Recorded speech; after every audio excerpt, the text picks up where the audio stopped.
Maine, 11 years later. As she did once a month, Simone loaded her truck with what she thought of as her lotions and potions. She whistled for her dog, waiting until Amico bounded out of the woods where he'd been treeing squirrels, a favorite pastime, and raced over the lawn to leap into the cab of the truck. As he always did, he sat on his end of the bench seat and stuck his big brown head out the window in anticipation of the ride. She flipped on the stereo, shoved the truck into gear, and started the 9.5-mile drive into town.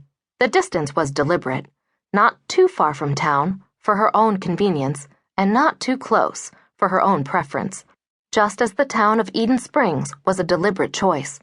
Small, but not so small that everyone knew everyone's business, picturesque enough to draw tourists so her enterprise could, and did, profit by them. She had her solitude, the woods, the cliffs and work that satisfied her. She'd seen as much of the world as she wanted to see. She headed for the coast, windows open, the September breeze pouring in while Coldplay poured out. Her hair, sun-kissed blonde, danced. She wore it straight, so that the blunt tips stopped just above her shoulder blades, a convenient length she could leave loose or pull back, could play with if she was in the mood, or forget if she was busy. Her eyes were a gold-flecked green that suited the diamond points of her chin and cheekbones. Her jeans, boots, leather jacket were all comfortably worn and covered a body that was ruthlessly disciplined, as was her mind. Discipline, Simone knew, was the key to survival. She enjoyed the ride, a small pleasure, with the smell of the sea salting the air, the scent of her dog warming it. The sky was bold blue and brilliantly clear, but she scented rain, far off over the water.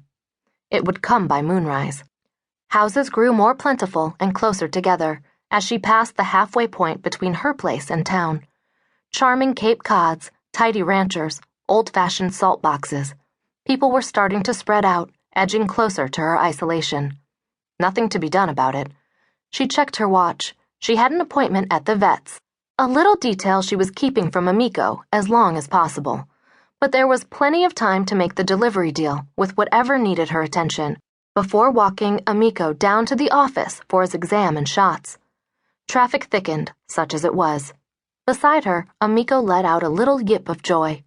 She knew he loved watching the other cars, the people inside them, the movement, nearly as much as he loved romping through the woods at home and harassing the wildlife.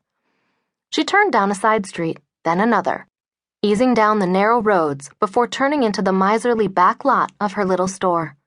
She called it Luna, and had selected its location as precisely as she did everything else.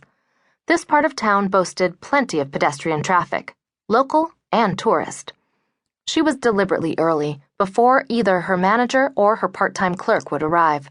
It would give her time to unload, to check her inventory, make any adjustments she wished.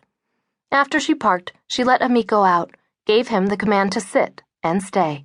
He'd no more break command than he'd sprout wings and fly. Carting boxes, she opened the back door, then whistled for him. He darted past her as she carried cartons into the shop. She drew in the scents of rosemary and chamomile, subtle hints of tansy and hawthorn. Dozens of fragrances ran through her senses as she set the newest stock on the counter. Clear, square bottles of varying sizes were full of lotions and creams, bath salts and gels. Their colors, soft or bright, illuminated the dim light. There were soaps and balms, perfumes and tonics, all made by her own hand, from her own recipes, from her own herbs. That would be changing soon, she thought, switching on the lights. Couldn't stop progress. Her online service was beginning to boom, and she would need to hire more help, pass some of the production on to others. There was money to be made, and she needed to make it. She went out for more stock, piling boxes up, then began to unload them. The skincare products always sold well, she noted.